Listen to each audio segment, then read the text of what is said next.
చాలా మంది ధ్యానంలో ఒక నెల, 2 నెలలు చేయంగానే మేము ఆ లోకాలు చూసాం, ఈ లోకాలు చూసాం అని చాలా మంది చెప్తున్నా ఉన్నారు. ఏంటి ఇవన్నీ? నేనైతే ఏ లోకం చూడలేదు. హ్మ్.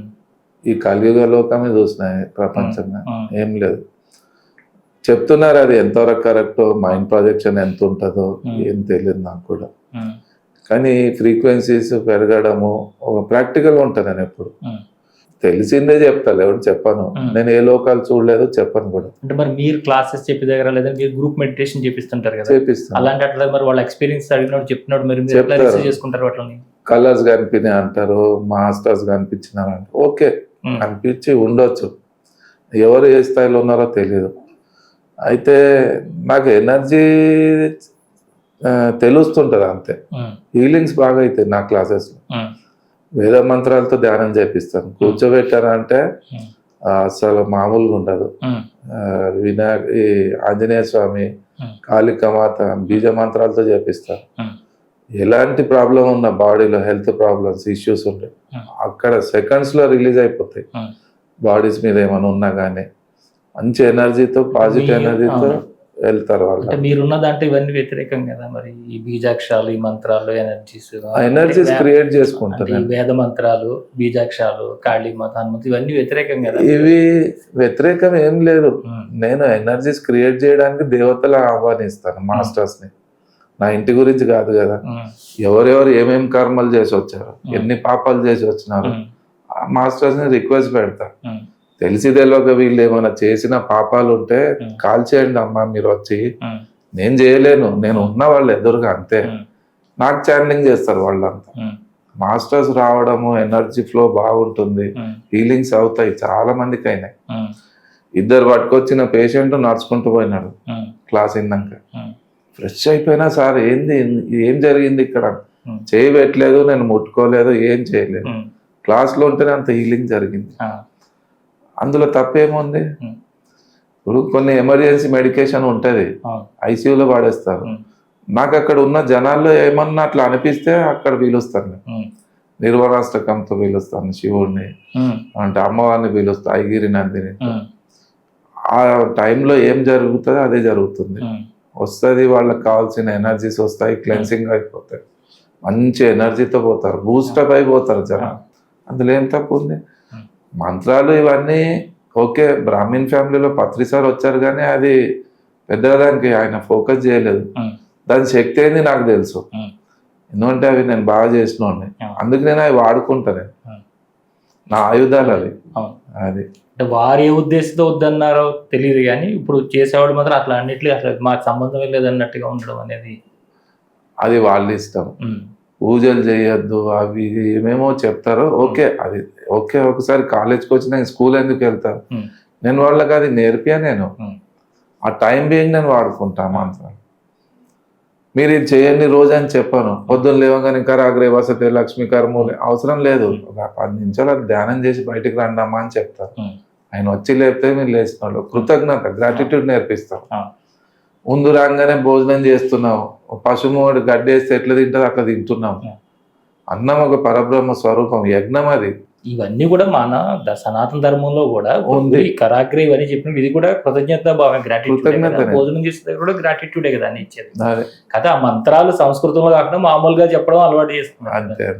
ఇప్పుడు పత్రి సార్ ఏం చేశారంటే ఇవన్నీ ఇస్తే అక్కడ ఆగిపోతారు, నేను ధ్యానం వదిలేస్తాను అని. పత్రి సార్ ఫోకస్ చేసిన ధ్యానానికి, నేను అన్ని తీసుకొచ్చి సనాతన ధర్మానికి, ధ్యానానికి కనెక్ట్ చేస్తాను. రాత్రి పడుకునే ముందు గ్రాటిట్యూడ్ కాదు, 10 నిమిషాలన్నా ధ్యానం చేయండి అని చెప్తాను. బ్లాంక్ అయి విశ్వానికి ధన్యవాదం చెప్పి పడుకోండి. ఆ రోజు మీరు చేసిన పాపాలు పుణ్యాలు చెక్ చేసుకోండి ఒకసారి, ఏం చేసినారు. అది మీ దగ్గర డబ్బు వచ్చింది, భోజనం వచ్చింది, ఏం లేకున్నా కృష్ణార్పణం వస్తానండి, పవిత్రం అయిపోతుంది. డబ్బు పవిత్రం కావాలి, భోజనం పవిత్రం కావాలి, మన జీవితమే పవిత్రం కావాలంటే డివైన్ ఎనర్జీ కనెక్ట్ అవ్వాలి దానికి. అంటే ఏం లేదు, నేను ఏం చేయను, నాకు ఏదొచ్చినా కృష్ణార్పణం వస్తుంది. మీరు తిట్టారు అనుకోండి, కృష్ణార్పణం వస్తా అంటే, పొగిడినా కృష్ణార్పణం వస్తుంది. ఈ హనుమాన్ ఛానలింగ్ జరిగినప్పుడు మీలో వచ్చే మార్పులు మీకు ఎట్లా తెలుస్తుంది? చాలా అద్భుతం ఉంటుంది అది. నిన్న హనుమాన్ జయంతి ఉండే, నిన్న ఒక జూమ్ చేశారు, జూమ్ వాళ్ళు చెప్తున్నారు మామూలుగా లేదు సార్, ఈరోజు మీ క్లాస్ ఎన్నో విన్నాం మేము. టోటల్ ఫుల్ కాన్షియస్ బాడీలో దిగిపోయింది. ఆంజనేయుడు అంటే ఏంది నిన్న తెలిసింది వాళ్ళకు. ఆంజనేయుడు అంటే అష్టసిద్ధులు సంపాదించుకున్నాడు. ఆ రేంజ్ లో సిద్ధులు సంపాదించుకున్న ఆంజనేయుడు కూడా ఎంత డౌన్ టు ది ఆడుతున్నాడు. ఆయన భక్తుడు is equal to Anjaneya Swami, ఒక enlightenment master is equal to Anjaneya Swami, కృతజ్ఞత భావం is equal to Anjaneya Swami. ఈ క్వాలిటీస్ ఆయనలో ఉన్నాయి, ఆ స్థాయిలో ఉన్నాడు.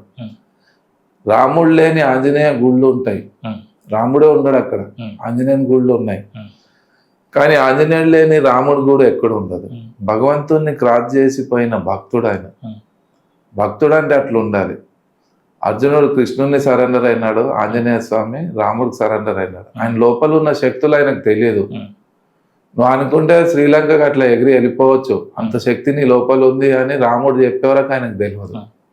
ఆంజనేయుడిని కదిలిచ్చింది రాముడు, రాముడిని కదిలిచ్చింది వశిష్ఠుడు, కృష్ణుడిని కదిలిచ్చింది సాందీపని, అర్జునుడిని కదిలిచ్చింది కృష్ణుడు. అందరికీ ఒక గురువు అనేవారు ఉన్నారు జీవితంలో. అట్లా నాకు కదిలిచ్చింది పత్రిసారు, వివేకానందుని కదిలిచ్చింది రామకృష్ణ పరమహంస. అట్లా ప్లేటో, అరిస్టాటల్, సాక్రేటిస్ అందరి లైఫ్ లో ఉంది. శక్తి మన దగ్గర ఉంది, అందరి దగ్గర ఉంది. కదిలిచ్చాడు ఒకడు కావాలి, జాగ్రత్త చేయాలి అంతే. మేము చేసేది ఏం లేదు. క్లాసెస్ లో నాకు నేను చేసేది అదే, జనాలను కదిలిస్తా బాగా. వాళ్ళు సెల్ఫ్ లో లేస్తారు. చదువు లేదు, డబ్బు లేదు, 20 విలేజ్ మెయింటైన్ చేస్తుంది ఒక మేడం తాడపల్లిగూడెం. ఒక్క క్లాస్ ఇన్నది ఆమె, ఫుల్ డే వర్క్ షాప్. మామూలు కాన్ఫిడెన్స్ లేదు ఆమెకి. ఇప్పుడు ఏం మాట్లాడుతుంది మైక్ తీసుకొని, ఎక్కడి నుంచి వచ్చింది ఆమె అదే అంటది. నాకు పత్రిసారి ఎవరో తెలియదు సార్, మీ క్లాస్ విన్నాక నా లైఫ్ మారిపోయింది అంటే. జీవితమే మారిపోయింది. జనాల్లో ఉంది, దాన్ని కదిలిచ్చేవాడు కావాలి.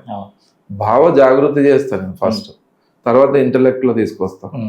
బుద్ధిపరంగా అర్థం చేసుకోండి, స్టెబుల్ గా అండి. ముందు ఆ ఎనర్జీస్ ని డైజెస్ట్ చేయండి. ఆంజనేయుడుగా కావాలి అంటే ఇదంతా కావాలి, బ్యాలెన్సింగ్, స్టాబిలిటీ, డెడికేషన్, సరెండర్నెస్, కృతజ్ఞత భావం, భక్తి భావం అన్ని ఉండాలి. ఈ హాస్టల్ మాస్టర్స్ లేదంటే పరమ గురు మండలి, కాస్మిక్ వరల్డ్ ఇవేంటి ఏంటి కాస్త వివరించి. ఉన్నాయి అంటారు, అవి కరెక్ట్, అవి ఉండొచ్చు కూడా. నాకు ఆ ఎక్స్పీరియన్సెస్ అయితే ఏం కాదు. కానీ నాకు ఎప్పుడు ఏది అనుకుంటే ఏదో ఒక శక్తి వచ్చి పనిచేసిపోతుంది, పీక్ పాయింట్ దాకా వస్తుంది ఒక్కోసారి. ఇక నాతో కాదు అనుకున్నప్పుడు ఎవడొస్తాడో ఏం చెప్తాడో ఏమో అయిపోతుంది.